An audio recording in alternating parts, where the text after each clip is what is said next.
Bien-aimés, je vous salue dans le nom du Seigneur Jésus-Christ pour cette nouvelle journée que Dieu nous accorde.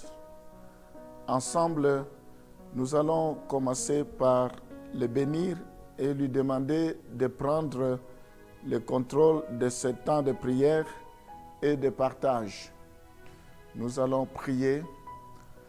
Seigneur, nous voulons te rendre gloire, nous voulons te bénir parce que ta parole nous dit à chaque jour suffit sa peine. Merci pour cette opportunité que tu nous donnes d'écouter encore ta parole.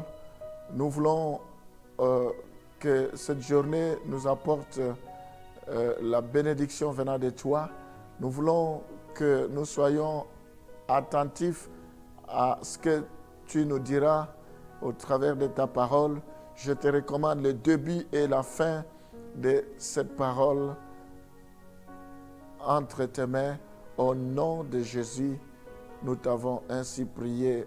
Amen. Nous allons parler de l'évangéliste. On va lire Acte 21, le verset 8. C'est à qui il n'avait point été annoncé. Nous sommes dans Actes des Apôtres, chapitre 21, le verset 8. Nous verrons que l'évangéliste annonce la bonne nouvelle à ceux qui l'ignorent. Nous partîmes le lendemain et nous arrivâmes à Césarée, étant entrés dans la maison de Philippe, l'évangéliste, qui était l'un des 7. Nous logeâmes chez lui. Donc, nous pouvons lire aussi Actes des Apôtres, chapitre 8, les versets 5 à 8. Nous voyons que l'évangéliste, il est là pour annoncer la bonne nouvelle à ceux qui l'ignorent. Donc, son ministère sert à l'extension de l'Église. Donc, ils vont chercher les gens à l'extérieur, ils les amènent à l'intérieur, à l'Église. Ils sont là pour l'extension de l'Église, pour des églises, pour que les églises s'implantent. Nous voyons, nous sommes dans Actes des Apôtres, chapitre 8, le verset 5 à 8. Philippe étant descendu dans la ville de Samarie, il prêcha le Christ. Le foule tout entière était attentive à ce que disait Philippe lorsqu'elle apprirent et virent les miracles qu'il faisait. Car des esprits impurs sortirent de plusieurs démoniaques en poussant de grands cris, et beaucoup de paralytiques et de boiteux furent guéris. Et il y eut une grande joie dans cette ville-là. Nous voyons que l'évangéliste ici, Philippe est parti à la recherche des âmes perdues. Il annonçait l'évangile comme il était dans la volonté de Dieu. Dieu confirmait sa parole par des signes, des prodiges, des miracles. Et il se passait énormément de choses pour la gloire du Seigneur. Donc ça, c'est à ce qui concerne l'évangéliste, parce que nous parlons de ministère et de dons dans l'Église. Ensuite, nous allons dire un mot sur le docteur, donc l'enseignant. Lui, il instruit dans la doctrine, c'est-à-dire enseigne l'ensemble de la révélation biblique. Nous allons lire Actes des Apôtres, chapitre 20, le verset 20 à 21. Actes des Apôtres 20, le verset 20 à 21. Vous savez que je n'ai rien caché à ce qui vous était utile et que je n'ai pas craint de vous prêcher et de vous enseigner publiquement et dans les maisons, annonçant aux Juifs et aux Grecs la repentance envers Dieu et la foi à notre Seigneur Jésus-Christ. Alors nous voyons que l'enseignant ou le docteur, son rôle est d'instruire dans la doctrine, c'est-à-dire enseigne l'ensemble de la révélation biblique. Cet enseignement ne vise pas à une simple accumulation de connaissances, mais à un engagement pour Dieu et à un changement de conduite. Donc, c'est pour que les gens s'engagent au Seigneur, c'est pour que les gens puissent changer leur vie, puissent changer leur conduite, que les gens puissent se repentir, que les gens puissent donner leur vie à Jésus-Christ. Nous pouvons lire aussi le verset 27 des Actes des Apôtres, chapitre 20. On peut lire aussi le verset 27, annonçant aux Juifs et aux Grecs la repentance envers Dieu. La Bible dit, car je vous ai annoncé tous les conseils de Dieu sans en rien cacher. Donc nous ne devons rien cacher. Un docteur, c'est celui qui donne avec simplicité toute la parole de Dieu.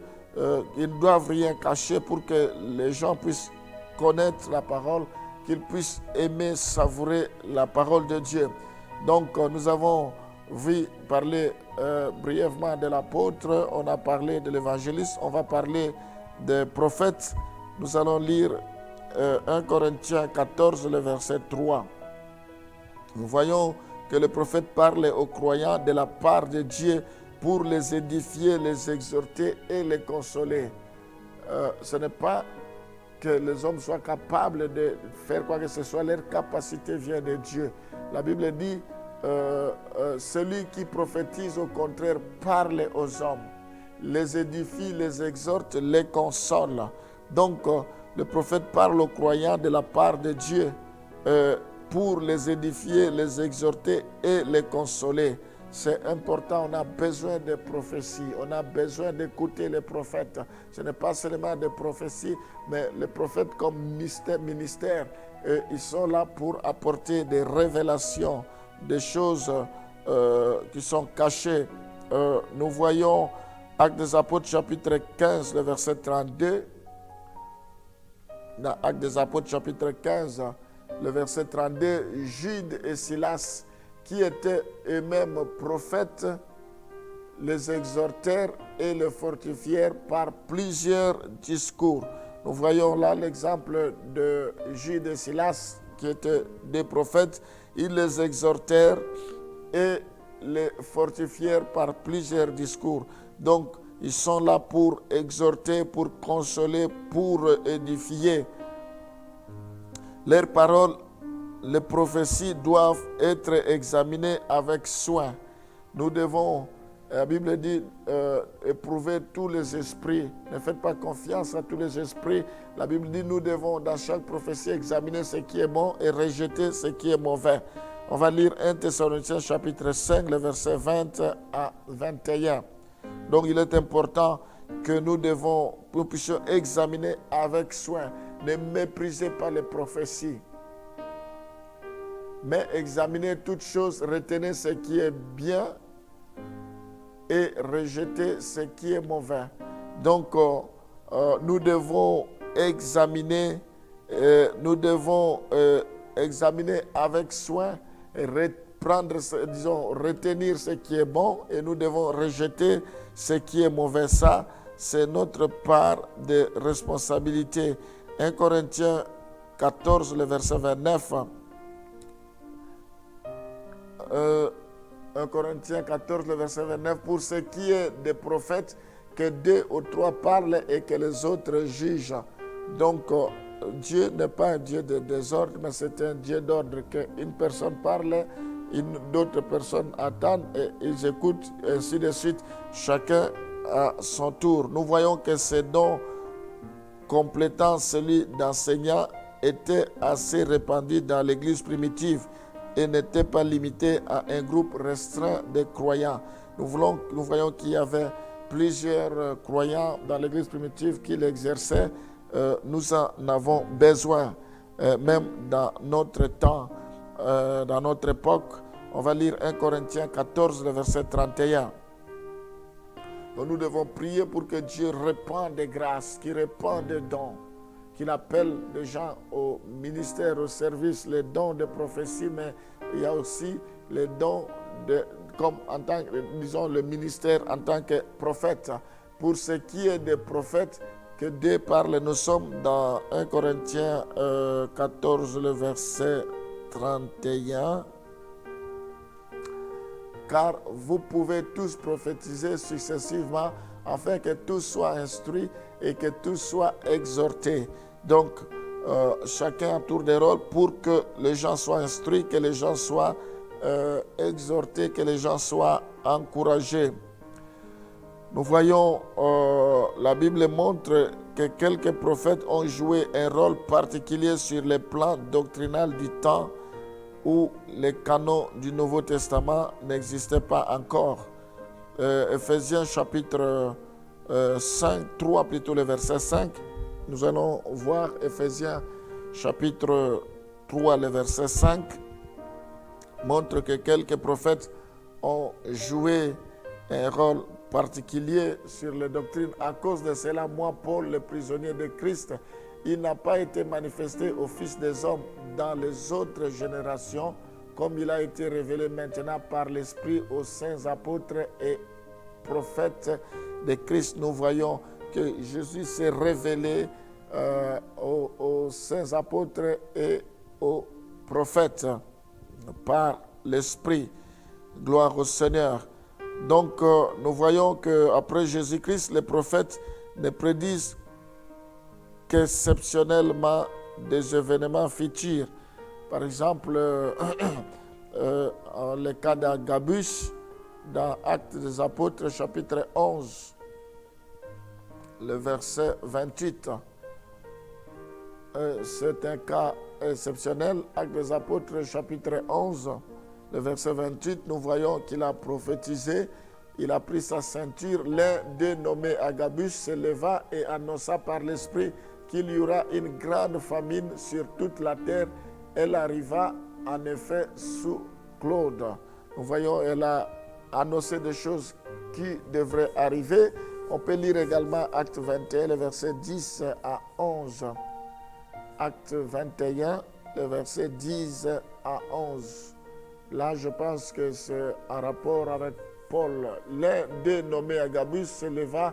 Comme nous étions là depuis plusieurs jours, un prophète nommé Agabus descendit de Judée et vint nous trouver. Il prit la ceinture de Paul, se lia les pieds et les mains et dit: voici ce que déclare le Saint-Esprit.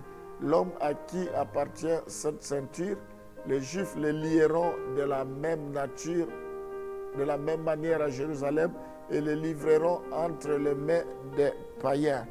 Donc nous voyons ici le prophète Agabus prophétise sur le sort de Saul, de Paul, ce qui devrait lui arriver. Mais ce n'est pas pour autant que Paul a refusé de continuer. Au contraire, il a continué. Les gens ont voulu le persuader pour dire: tu vois, on a prophétisé pour toi, ne va pas, sinon tu vas aller mourir. Paul n'était pas d'accord avec eux. Il dit: pourquoi vous pouvez me décourager ainsi? Je suis prêt non pas seulement à aller à Jérusalem, mais je suis prêt même à pouvoir mourir pour l'évangile. Donc, quel que soit ce qu'il a été dit, Paul était prêt à accomplir la volonté de Dieu. Paul était prêt à pouvoir continuer sa mission jusqu'au bout. Donc, rappelons que celui qui prétend avoir une révélation de Dieu et contredit la Bible, même sur un seul point, est en réalité un faux prophète. On reconnaîtra des faux prophètes par leurs œuvres, mais la Bible dit dans le dernier temps, il y aura des faux prophètes. Donc, s'ils contredisent ne fût-ce qu'une parole de l'Écriture, ils sont à côté de la plaque. Ce n'est pas parce que la Bible parle de faux prophètes qu'il n'y a pas de vrais prophètes. Les vrais prophètes aussi existent, mais que Dieu nous aide pour que nous puissions les connaître et que nous puissions leur faire confiance. Que la gloire revienne au Seigneur. Alléluia. Oh Seigneur, sois glorifié, sois loué, sois béni, sois exalté Seigneur. Parce que la Bible dit que l'occasion soit favorable ou pas, nous devons prêcher l'évangile.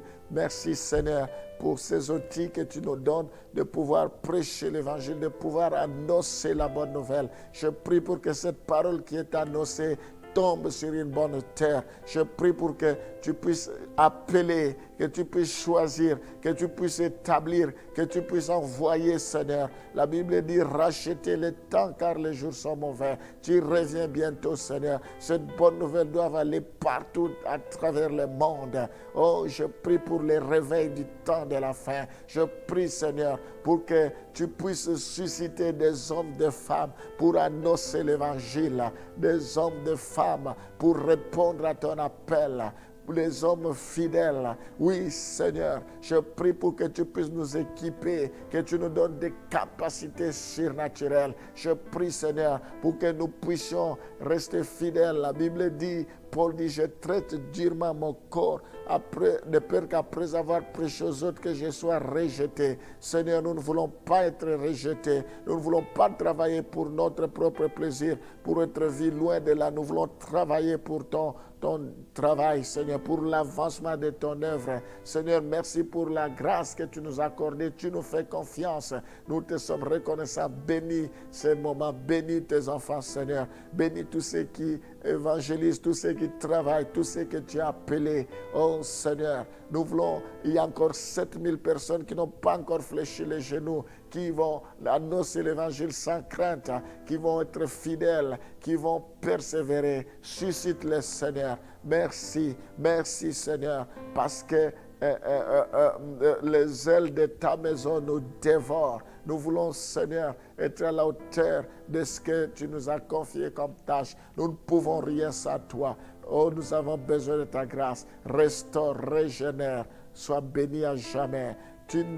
Ton appel est irrévocable, tes dons sont irrévocables. Seigneur, je prie tout par celui qui me fortifie. Fortifie-nous pour que nous puissions accomplir normalement l'œuvre à laquelle tu nous as appelés. Sois béni à jamais au nom de Jésus. Nous t'avons ainsi prié. Amen.